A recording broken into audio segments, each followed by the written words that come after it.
En sus manos, que ahora temblaban por la enfermedad, se había acumulado todo el poder que un hombre podía soñar. En su voluntad, que ya flaqueaba, se concentraba el destino de un gigantesco poder militar recién construido. Y en su corazón, aún animaba aquel viejo deseo de recuperar los territorios perdidos por Perú en la Guerra del Pacífico. Juan Velasco Alvarado, el soldado raso que había llegado a presidente, continuaba siendo para muchos, y a pesar de su malograda salud, el hombre que quería la guerra con Chile. Frente a él la historia pondría a otro hombre, otro militar. La fuerte voluntad de Velasco se vería enfrentada con la de un uniformado de derecha, que también dirigía con mano férrea los destinos de la nación vecina. Su retrato de anteojos oscuros y larga capa militar, había dado la vuelta al mundo pocos meses atrás al derrocar al gobierno de Salvador Allende. Desde el amanecer del 11 de septiembre de 1973, sus ojos estuvieron puestos en la frontera peruana, extremando la vigilancia.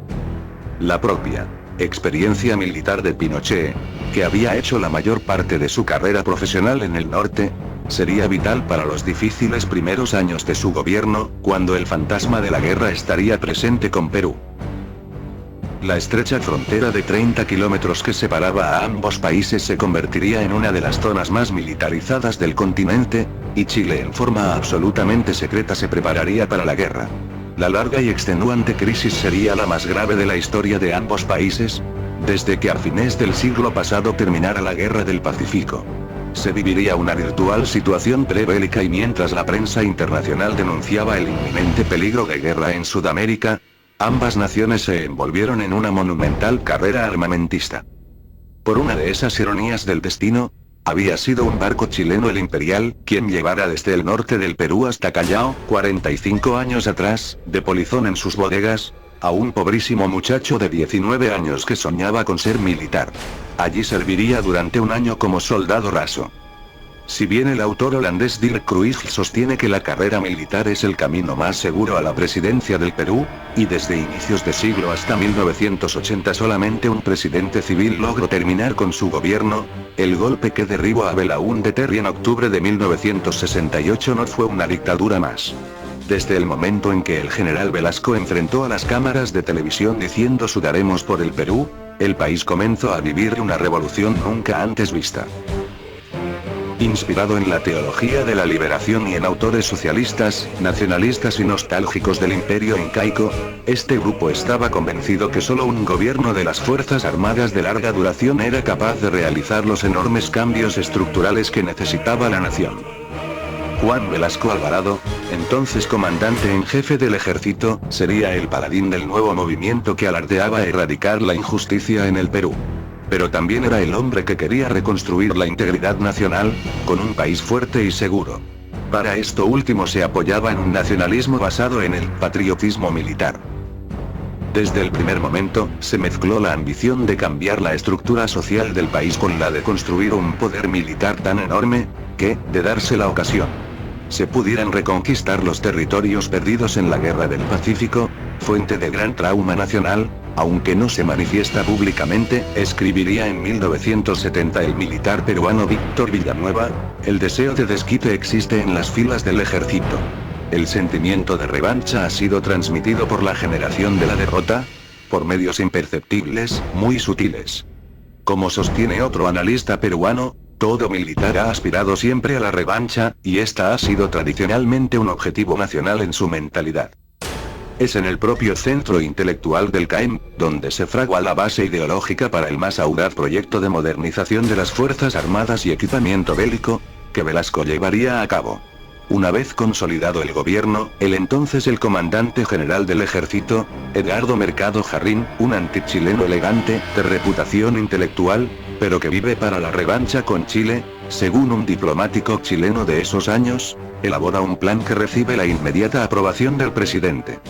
Al iniciarse en los años 70, Juan Velasco Alvarado ya está listo para la gran aventura de construir su poderío bélico.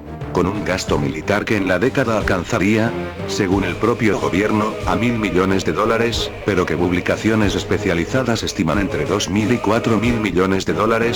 Desde 1970 el Perú lideró la lista de los países compradores de armas en el continente. En 1968 fue la primera nación en acceder a los mercados europeos en busca de aviones de combate altamente sofisticados. 2 años después se iniciaría una inquietante amistad, al abastecerse de material bélico en la Unión Soviética. Muy luego, Perú se convertiría en el primer cliente latinoamericano de Moscú.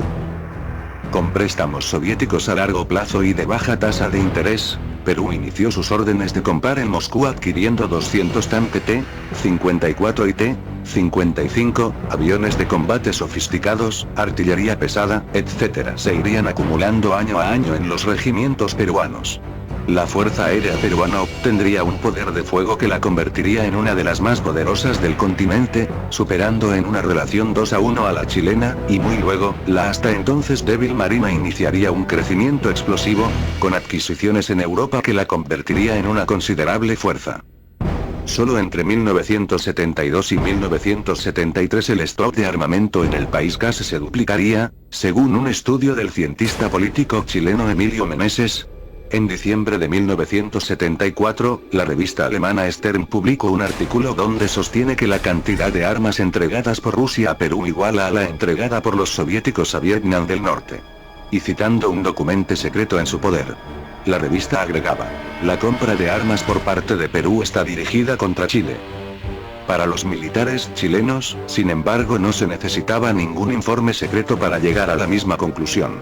Todas las compras de armas se habían ido acumulando en el sur peruano, mirando a la frontera con Chile, si bien históricamente la nación vecina había tenido su mayor concentración de tropas desde Lima hacia el sur, y la guarnición de Arequipa era la más poderosa del país, el desplazamiento que estaba ocurriendo era más que alarmante.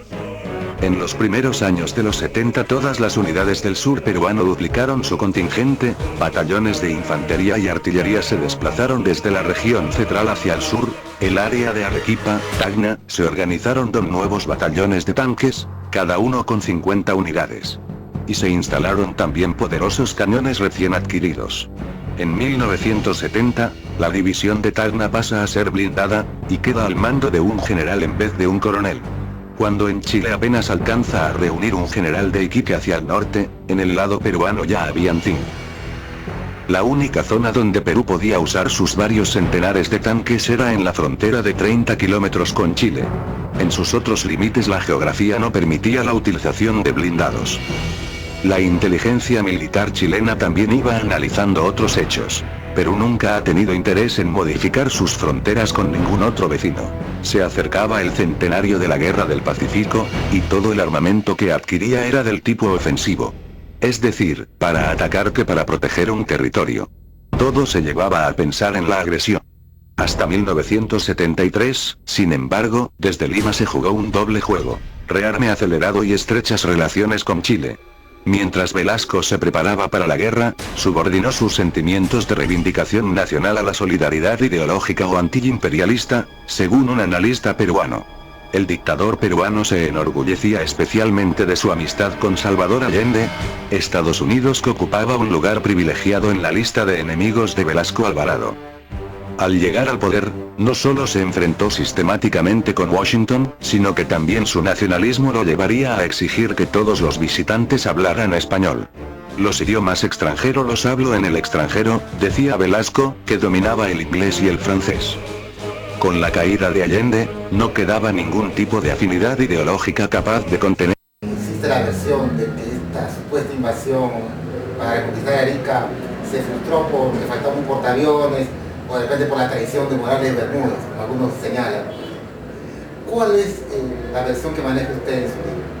Bueno, eso ya lo estoy ampliando en el siguiente libro que voy a sacar, pero en el libro de Realidad Nacional estoy tocando el tema, sí, nuestras relaciones que fueron con Chile, ¿no? En ese momento, en la época de Velasco, se hablaba que Velasco quiso armar al Perú para una invasión hacia Chile. En realidad, Velasco, ¿cuándo comienza a armarse?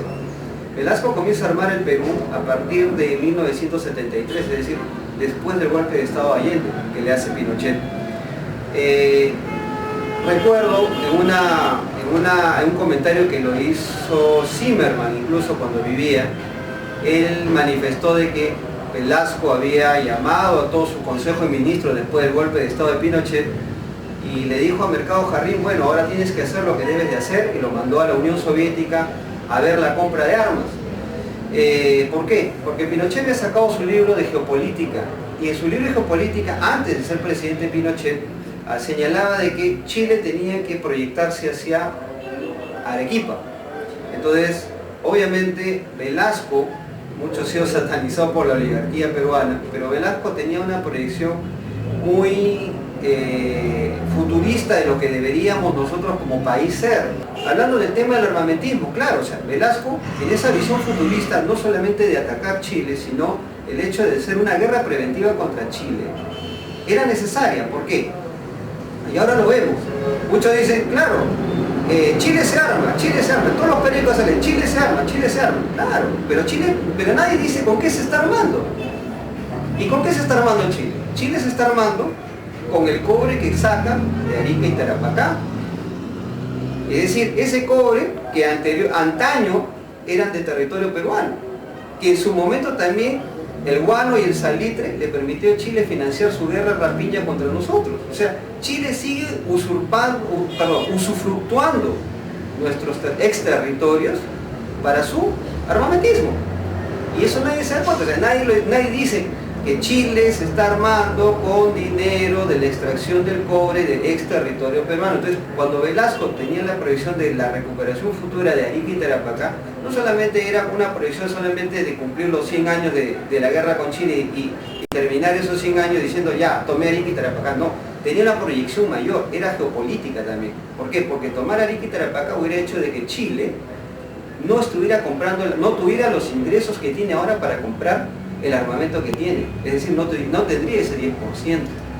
Digamos que Velasco, al no concretar ese plan de recuperación de Arica, de alguna manera se ha producido la consecuencia actual, ¿no? Pero es que no que es el armamentismo chileno. Pero ¿quién detuvo el inicio de las hostilidades, o en ese momento el principio de las hostilidades? Fue la CIA, en complicidad con Morales Bermúdez. O sea, Morales Bermúdez, creo que en una entrevista que tú le hiciste, Morales Bermúdez le dijo, creo que te dijo que Velasco nunca tuvo intención de la guerra. Claro, nunca te iba a decir que nunca tuvo ni intención de la guerra, porque si le hubiera dicho sí, él tuvo la intención de irse hasta Arica y Tarapacá, entonces todo el mundo hubiera en este país comenzado pues a afirmar que Morales Bermúdez interrumpió un proceso que era necesario hacerlo. Claro, Morales Bermúdez señalaba, ¿no?, que no podía haber un plan de ataque sobre Chile cuando teníamos Ecuador detrás, ¿no?, que podía haber iniciado un ataque por el norte, ¿no? Pero eso quedó completamente, sí, pero eso quedó completamente descartado cuando Belaúnde los desalojó de Falso Paquilla, y eso demostró que Ecuador no era una amenaza en ese momento.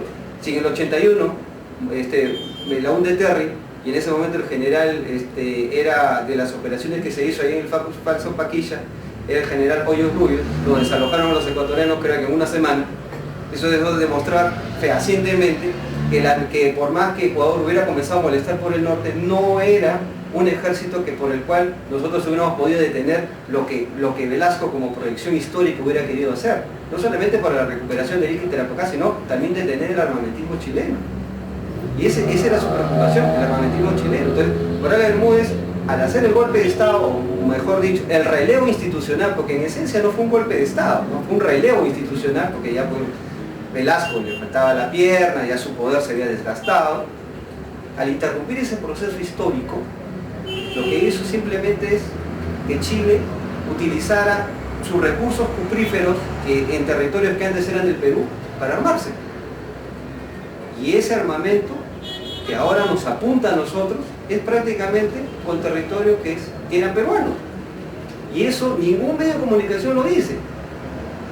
Entonces, eso es lo más lamentable. Si Velasco hubiera atacado entonces en aquel año nos hubiéramos evitado los problemas que tenemos ahora con Chile, ¿no? No solamente nos hubiéramos evitado el problema que tenemos con Chile, sino ya hubiéramos cerrado y definido por lo menos también la delimitación marítima, es decir, la línea marítima ya se hubiera terminado de finiquitar con Velasco, y lo otro, que Chile no tendría recursos para estar comprando armas y por tanto no sería una amenaza como lo es ahora para nosotros.